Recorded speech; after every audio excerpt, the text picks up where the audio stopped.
নালাগে আমাক সেই কংক্ৰিটৰ পৃথিৱী য'ত মানৱতা আৰু স্বাৰ্থপৰতাৰ সমাধিস্থ হয়। সঁচাই অসমখন আজি যেন কিবা অচিন ৰোগত আক্ৰান্ত। পুৰণি সেই সোণৰ অসমখন যেন হেৰাই গ'ল সময়ৰ সোঁতত। ক্ষমতালোভী স্বাভিমানী এচাম দীঘলহতীয়াৰ গাফিলতিৰ বলি আজি হাজাৰ হাজাৰ নিৰীহ জনতা। ক'লা ক'লা ধোঁৱাৰ মাজত হেৰাই গ'ল তেওঁলোকৰ সোণৰ সপোন। জুইৰ লেলিহান শিখাৰ মাজত থাকি গ'ল তেওঁলোকৰ উৰুষা বজাবোৰ ছাই হৈ। বৰ্তমানে সকলোতে শিৰোনাম দখল কৰিছে তিনিচুকীয়া জিলাৰ বাঘজান এলেকাত হোৱা অগ্নিকাণ্ডৰ ঘটনাটোৱে। কিন্তু কথা হ'ল, আমি জানিব পৰা মতে 14 দিন পূৰ্বৰ পৰাই গেছ নিৰ্গমন হৈ আছিল আৰু আমাৰ বৰমূৰীয়াসকলে হ'ব লগা বিপদৰ কথা জানিছিল। কিন্তু সেই হ'ব লগা বিপদৰ কথা জানিও সেইসকলে নিমাত হৈ থকাৰ বাবেই, সঠিক সময়ত সঠিক সিদ্ধান্ত নোলোৱাৰ বাবেই আজি এনে ভয়াৱহ অগ্নিকাণ্ডৰ দৰে ঘটনা সংঘটিত হ'বলৈ পালে।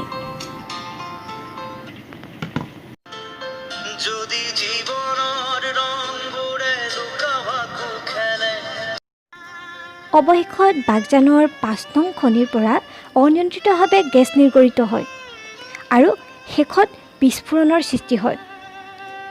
আৰু এই বিস্ফোৰণস্থলী মতাপুং মাগুৰী বিলৰ কাষতে আৰু ডিব্ৰু-চৈখোৱা ৰাষ্ট্ৰীয় উদ্যানৰ পৰা 900 মিটাৰ আকাশী দূৰত্বত অৱস্থিত।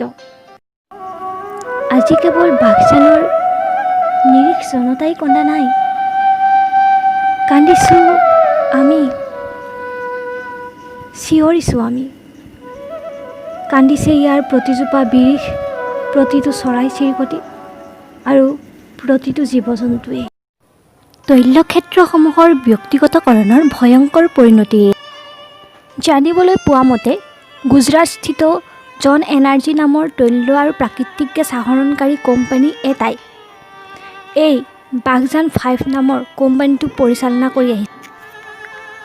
আৰু আচলতে এই ব্যক্তিগত খণ্ডসমূহে কেৱল ক্ষীৰতী গাড়ীৰ দৰে এই তৈলক্ষেত্ৰসমূহৰ পৰা সম্পদ আহৰণ কৰি আহিছে।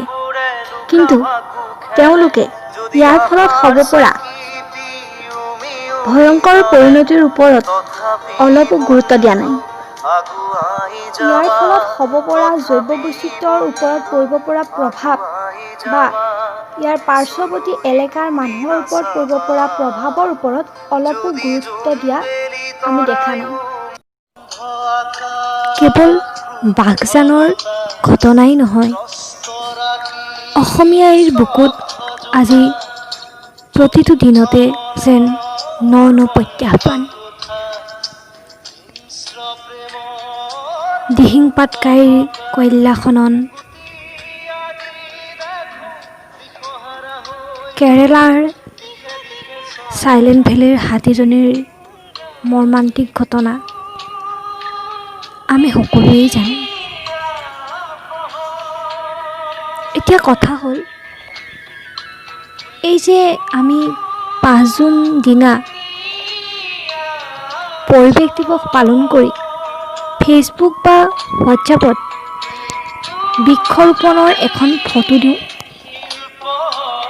সেই দিনটোতেই সীমাবদ্ধ নেকি আমাৰ কৰ্তব্য? সেইখিনিতে ফটামুখ নোকোৱাকৈ থাকিব নোৱাৰি। হেনে এচাম সচেতন নাগৰিকে এই সময়ত কোনজন টিকটকাৰে মেট্ৰিক ফেইল কৰিলে বা কোনখন ব্যৱসায়িক প্ৰতিষ্ঠানত চন্দ্ৰতাপ লগোৱা হ'ল আদি পৰচৰ্চাত নিয়োজিত হৈ আছে। আজি অসমৰ এনে পৰিস্থিতি হৈছে যে নিচিঞৰিবি, লাঠিৰ কোব খাবি, নিচিঞৰিবি, বন্দুকৰ গুলি খাবি। আমি কান্দিছোঁ আজি, আমি চিঞৰিছোঁ, আমি উচুপিছোঁ। কিন্তু বৰমূৰীয়াসকল চকুমদা গুলি হৈ আছে। আজি তেওঁলোক নিমাত। এতিয়া কথা হ'ল যে, প্ৰশ্ন হ'ল যে এই নিৰীহ জনতাসকলে ক্ষতিপূৰণ পাবনে? এই নিৰীহ জনতাসকলৰ ভৱিষ্যত কি হ'ব? ভৱিষ্যত সুৰক্ষিত কৰিব পাৰিবনে? আৰু ডিব্ৰু-চৈখোৱাৰ জীৱ বৈচিত্ৰ্যৰ ধ্বংসলীলা বন্ধ কৰিব পাৰিবনে? নিমাত জীৱ-জন্তুবোৰক পুনৰ ঘূৰাই আনিব পাৰিবনে?